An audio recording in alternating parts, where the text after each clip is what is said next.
البايرن ودورتموند بالنهائي ما شفنا هو لاعب فيهم. اي والله والريبيري انا بحكي اللي مفروض احنا هاي النقطه. هل في شيء اسمه مفروض؟ لا. هل في معايير للجائزه؟ لا. تدري اذا الجائزه وضعوا لها معايير تفقد قيمتها، لان ما تدري من راح يفوز فيها. صحيح. اذا وضعت معايير ثابته الكل راح يدري ان على عطفا على المعايير عمر دويسان يستحق الكره الذهبيه والحسين جواد يستحق الكره الذهبيه. عدل وين المفاجاه؟ ليش في حفل؟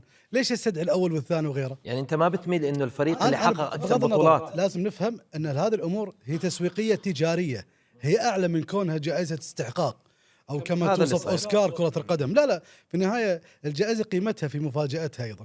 فالقائمين عليها الى الان هم متعمدين ان تكون الجائزه على مدار موسم، مو على مدار عام، على مدار عام ميلادي، مو على مدار موسم واحد.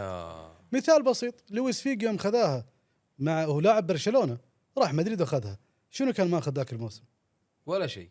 خذت بطوله حسين ريفالدو 99 حسن. حلو شكرا. 2000 ديبورتيفو بطل دوري اعتقد. مايكل اوين اتحاد اوروبي، كان اتحاد اوروبي على ديبورتيفو على بس 5-4. القصد في بعض الجوائز كانت غريبه حتى ما قبل، خلينا نقول حقبه كريستيانو وميسي. لا دائما احنا نشوف ان الجوائز فيها استحقاق من عدم، برايي المشجع قاعد اتكلم انا. صحيح.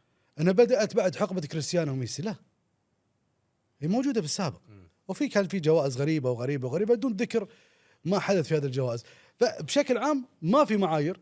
اذا دام انه ما في معايير انا ما اقدر اقول هذا ترتيبه صح ولا غلط او هذا يستحق ولا لا. شكرا. لكن اللي شفناه في الموسم بشكل عام انه شال باريس على اكتافه نوعا ما اللي هو عثمان ديمبلي.